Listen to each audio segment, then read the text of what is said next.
अस्सलामुअलैकुम, आप देख रहे हैं आवाज़ न्यूज़ चैनल। आज की अहम रिपोर्ट। बिस्मिल्लाहिर्रहमानिर्रहीम। नाज़रीन अस्सलामुअलैकुम। नाज़रीन, तहसील खारिया का गांव ठल्ला जो कि छिंबर और बयाना चक के दरमियान में है, गुज़िश्ता रोज़ वहाँ के मकीनों ने डिंगा के सहाफ़ियों को मदऊ किया और अपने मसाइल से आगाह किया।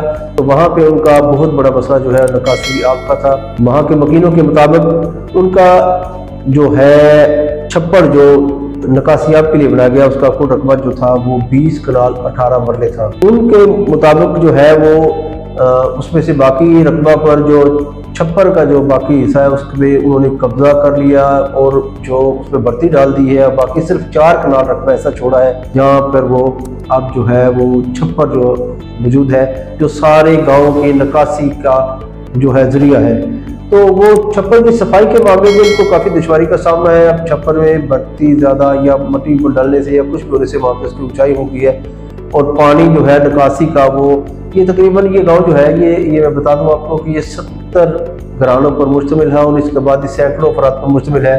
लेकिन उनका मेन मसला जो है वो सीवरेज का है। सीवरेज के बारे में वो कहते हैं कि हम शदीद मुश्किलात का शिकार हैं और छप्पर की सफाई भी नहीं होने दी जा रही और यहाँ पे निकासियाब का भी कोई सिलसिला नहीं चल रहा। वहाँ पे उनके बेशुमार मसाइल दीगर भी है, लेकिन उन्होंने कहा कि हमारा सबसे बड़ा और सबसे अहम मसला जो है वो निकासियाब है।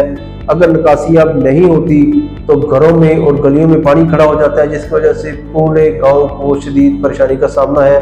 और वहाँ के लोग जो हैं उनका ये भी कहना है कि हम किसी के साथ लड़ाई तो नहीं चाहते, ना हम चाहते हैं कि झगड़ा हो, हमारा कानूनी तरीका इख्तियार करेंगे, उसके मुताबिक आगे चलेंगे। लेकिन सबसे अहम मसला ये है कि ना ही उस छप्पर की सफाई होने दी जा रही है और ना ही उस छप्पर पे जो रकबा पर कब्जा किया है बाकी सब पर वो कोई भी छोड़ने को तैयार है। वहाँ के वकील जो वहाँ पे मौजूद थे, काफ़ी लोग तादाद में लोग मौजूद थे, उन लोगों ने जो मीडिया के सामने अपनी गुफ्तगू की और उसमें जो कारी अरशद महमूद ठल्ला साहब हैं उन्होंने जो है मीडिया के सामने गुफ्तगू करते हुए अपने मसाइल के बारे में आगाह किया। उन्होंने क्या कहा आप सब भी सुन लीजिए। पहली गल तो है कि असी तुहाडा शुक्रिया अदा करने सारे मीडिया अहबाब का, तुसीं तशरीफ ले आए हो इस मुश्किल घड़ी के अंदर, तुसीं साडी सपोर्ट वास्ते आए हो, इस मसले को उजागर करने वास्ते आए हो। तो असी तुहाडा पूरा पिंड तुहाडा शुक्रिया अदा करना है। साडा मेन मसला है कि छप्पड़ है निकासी आप वास्ते बनाया और नस्ल दर नस्ल चलता आ रहा। जब तो ये पिंड आबाद होया उस वक्त का छप्पड़ा मौजूद है। छप्पड़े का रकबा टोटल 20 कनाल ते 18 मरले, जोड़ा कि हुण मौजूदा मौके पर बिल्कुल बंद हो रहा है। 20 कनाल 18 मरले का छप्पड़ा इस साल के रकबे के अंदर मौजूद है और इस साल के असी मालक मौजूद हाँ। असी साडा रकबा मौजूद है, असी उदा देने बकायदा टैक्स देने, मामला देने, मामलात जिहड़े होंदे ने पे। इस छप्पड़े नूं हर दौर दे बंद करने की कोशिश की गई, लेकिन असी कोशिश करते रहे कि महकमा माल की सपोर्ट लवीए, लेकिन हर दौर की साड़ियाँ फाइलां जब्त कीतियां गईयां। किसी भी फाइल नूं अगे नहीं लियाउण तक गया। जिस वक्त भी आया साढ़े सारे प्रूफ ने 1868 के असी इस चीज़ के मालक हाँ छप्पड़े के इस सवाल दे, जबकि उस तो पहले तो साडा पानी छप्पड़ के अंदर जा रहा है। यह दरख्त असी आपू लाया है साडे बंदे ने, उसके बाद ये पूरा रकबा साडे कंट्रोल दे विच है। छिंबर इस छप्पड़े तो दूर है, मैण चक इस तो दूर है, सवाए ठले तो किसी बंदे का इस छप्पड़े पानी का कोई अमल दखल नहीं, किसी का निकासी का बंदोबस्त सिर्फ और सिर्फ ठले का है। और अरसा दराज तो है 150 साल तो भी ज़्यादा अरसा जड़ा ना इस बोर्ड लग्या हो गया। हुण सारी सूरत हाल है कि यह सारियां गलियां फुल ने, यह मकान ने गिरे ने, तंदूर वाला बंदा गरीब बैठे है, वो तंदूर 2 दफ़ा पानी जो दाखिल हो गया लेकिन वो बंद हो गया, वो इनकम का कोई जरिया नहीं। असी 2009 के विच साढ़े रिकॉर्ड मौजूद ने, एप्लीकेशन दी जी कि असी तुहानूं रिकॉर्ड दे देंगे सारा। शबाशी साहब ने आर्डर किया, ये नादर चट्ठा साहब ने डिप्टी सैकटरी ने डिवेलपमेंट के, इन्होंने आर्डर किया कि छप्पड़े की 4 दीवारी का एस्टीमेट ला के दिओ, लेकिन साड़ियाँ फाइलां जिहड़ियां ने पटवारियां की मिली भगत के नाल जब्त कीतियां गईयां, अगां नहीं आवन दित्तियां। एस्टीमेट लाने की बजाय क्या छप्पड़े का वजूद ही नहीं है, इत्थे छप्पड़ा है ही नहीं।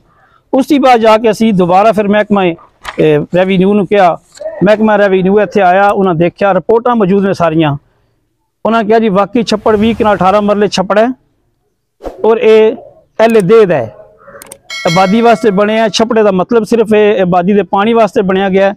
और सूरत हाल है कि वो महकमे ने कहा जी इनू कढ़ाना बहुत, गिरदावर साहब, तारक महमूद गिरदावर साहब, निसार अपना जुल्फकार पटवारी साहब, और मुनीब साहब साढ़े रेवन्यू ऑफिसर तहसीलदार ਇੱਥੇ ਮੌਕੇ ਤੇ ਕਿੰਨੀ 3-4 ਮੀਟਿੰਗਾਂ ਹੋਈਆਂ। ਇੱਥੇ ਮੌਕੇ ਤੇ ਸਾਰਿਆਂ ਦੋਹਾਂ ਪਿੰਡਾਂ ਦੇ ਲੋਕ ਬੈਠੇ, ਫੈਸਲਾ ਹੋਇਆ ਕੱਛ ਨਾ ਪਈ ਛਪੜੇ ਦੀ ਚੌਹਾਂ ਸਾਈਡਾਂ ਤੋਂ ਕਿ ਚੌਹਾਂ ਕਨਾਲ 'ਚ ਰਕਬਾ ਮੌਜੂਦ ਹੈ, ਪਾਣੀ ਖੜੇ ਹੈ। ਸਾਨੂੰ ਕਿਹਾ ਕਿ ਤੁਸੀਂ ਇਸ ਤਰ੍ਹਾਂ ਕਰੋ, ਏਸੀ ਸਾਹਿਬ ਕੋਲੇ ਆਰਡਰ, ਏਸੀ ਸਾਹਿਬ ਨੇ ਕਿਹਾ ਜੀ ਤੁਸੀਂ ਮਹਿਕਮੇ ਰੈਵਨਿਊ ਬਲदियात ਦੀ ਮਦਦ ਦੇ ਨਾਲ, ਪੁਲਿਸ ਦੀ ਮਾਮਨਤ ਦੇ ਨਾਲ ਛਪੜੇ ਨੂੰ ਕਢਾਓ ਤਾਂ ਕਿ ਪਾਣੀ ਦੇ ਜਾਏ। ਲੇਕਿਨ ਹੋਇਆ ਕਿ ਅਸੀਂ ਕੋਸ਼ਿਸ਼ ਕੀਤੀ ਕਢਾਉਣ ਵਾਸਤੇ, ਪਾਣੀ 80,000 ਰੁਪਏ ਅਸੀਂ ਪਿਛਲੇ ਜੂਨ 'ਚ ਲਾ ਕੇ ਛਪੜੇ ਦਾ ਪਾਣੀ ਖਾਲੀ ਕੀਤਾ, ਪੀਟ ਲਾ ਕੇ जिसले खाली हो रहा छपड़ा कढ़ाने वास्ते एकरेना नाल राबते किए सारे नाल। ये छिंबर ने की किया कि क्योंकि छिंबर का पुल मौजूद है उत्थे, इन्होंने पठाना सब नूं मना किया कि कोई बंदा भी ठड़े के छप्पड़ नूं हथ ना लाए, भंडी बन जाएगी। असी फिर भंडी तो बचने वास्ते खामोश हो गए कि चलो किस तरीके कार ना करने करते रहे, लेकिन नहीं, सानू महकमा रेवन्यू ने साडी फाइल जब्त कर दी। दूसरी फाइल जी है, तहसीलदार साहब पूछा, उन्हें आख्या तुहाडी फाइल पता नहीं किधर गई है, किहड़े पासे रखी है। वो फाइल जब्त होगी, नवी इंक्वायरियां शुरू हो गई, हथबंदियां ने खेड़ो तो इंज करो तो वो करो, लेकिन मामला सारा छपड़े का उत्थे ही।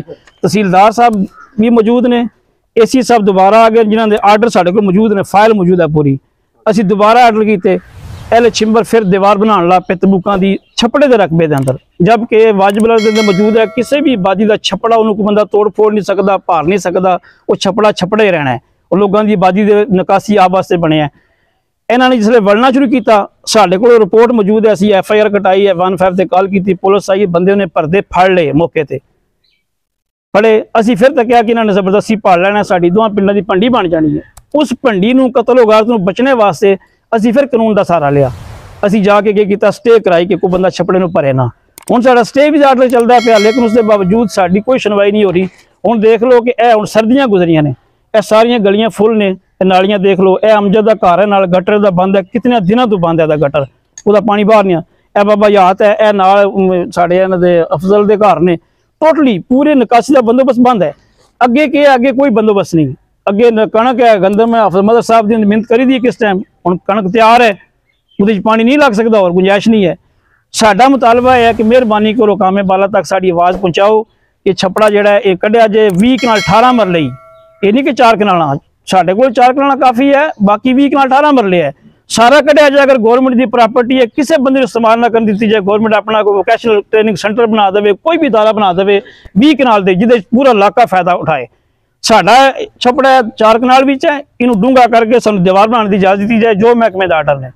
ना सानू डूंगा कर दिता जा रहा है कि गहरा कर लो कि पानी समा जाए, और ना मतलब है इस बंदे जमीन की नोयत चेंज करने के चक्कर च पे ने सारे बंदे कि जी एदी है तो ओदी हदबंदी कोई ना कोई नवा जिहड़ा ना वो इशू बनाया जाता है। असी तुहाडे वास्ते गुजारिश करांगे कि इस छपड़े नूं कढाण दे विच साडे कोई MPA MNA जितने भी हैं असी सब की इज्जत करने, लेकिन साड़ी सपोर्ट क्यों नहीं लोग करते, क्यों MPA MNA नहीं करते? इस वास्ते नहीं करते कि साढ़े 60-70 घर ने टोटल, और 80 के करीब साढ़े बंदे बरूने मुल्क ज़र मुबादला इस मुल्क को दे रहे हैं। क्या असी इस मुल्क के हकदार नहीं कानून दे, इस मुल्क की सहूलतां लैण दे? 80 के करीब बंदे यूरोपां विच अरबां च मौजूद ने, जिहड़े ज़र मुबादला कमाते हैं, इस मुल्क को फायदा दे रहे हैं। उसके बावजूद साडे नाल ज्यादती हो रही है कि इस जदीद दौर के अंदर आके साडे मुल्क बुनियादी सहूलतों, साडा शहर जिहड़ा है, साडा पिंड जिहड़ा वो मजबूर है कि पानी गलियां डके है, नालियां बंद ने, गटर बंद ने।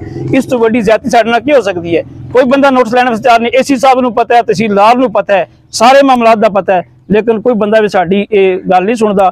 MPA MNA इस वास्ते नहीं गल सुनते कि उन्हां दी आबादी ज्यादा, वोट ज्यादा ने। असीं किसी दे वोट खराब करने वास्ते तैयार नहीं हाँ।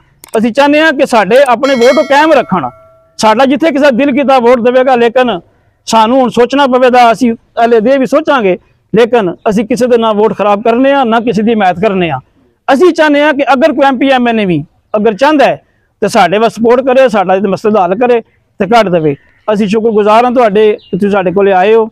ते असीं फिर बारे दिगर गुजारिश करांगे महकमा रेवन्यू अगे भी, अपने AC साहब अगे भी, DPO अगे, DCO अगे, जिहड़े लोग भी अपने अपने रोल अदा कर सकते हैं, सानू इस मुश्किल तो कढ़िया जाए, साडा छपड़ा कढ़ाया जाए। बाकी जिहड़ा शामलात दे है, आबादी की शामलात है, असी भी इस वाल दे मालक हाँ। ठड़े भी छपड़ा मौजूद है, पानी साडा है, अरसा दराज तो पा रहे हैं, सारा कुछ हो रहा है।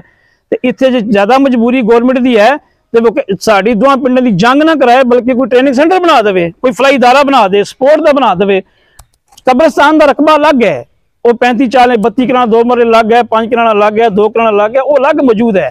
मैन चक ने अपना अलग खरीदिया भी है। उदों पिंडों का कब्रिस्तान अलग है, इस छपड़े नाल कब्रिस्तान का कोई तलक वास्ता नहीं। थड़े का कब्रिस्तान साडा अलग अपने रकबे च मौजूद है। असी गुजारिश करांगे कि ये छपड़ा जिहड़ा है इनू कढ़ाया जाए, जितना जल्दी हो सकता है साडी इस मुश्किल का हल किया जाए। असी तुहाडे शुक्रगुजार हाँ कि मेहरबानी तुहाडी कि जितना जल्दी हो सकता है तो सानू दोवां पिंडां नूं इस भंडी तो लड़ाई तो बचा के ते अमन तरीके दे नाल साडा मामला हल किया जाए कि असी बजाय दे कि तजाज पुरअमन तजाज है, असी कोई किसी की भंडी नहीं पाना चाहते, कोई किसी ने जंग नहीं करना चाहते। इस जदीद दौर के अंदर असी तुहाडे भरावां अगे गुजारिश करांगे, मीडिया अगे गुजारिश करने आ, मीडिया के तमाम अहबाब अगे कि मेहरबानी करो साडे इस छपड़े का रिकॉर्ड चैक करो, साड़ियाँ फाइलां चैक करो। अगर साडी असी किसी जगह पर गलत हाँ सानू गलत आखो, अगर साडा हक बनता है सानू गौरमेंट को लैके दे। बहुत मेहरबानी, बहुत शुक्रिया।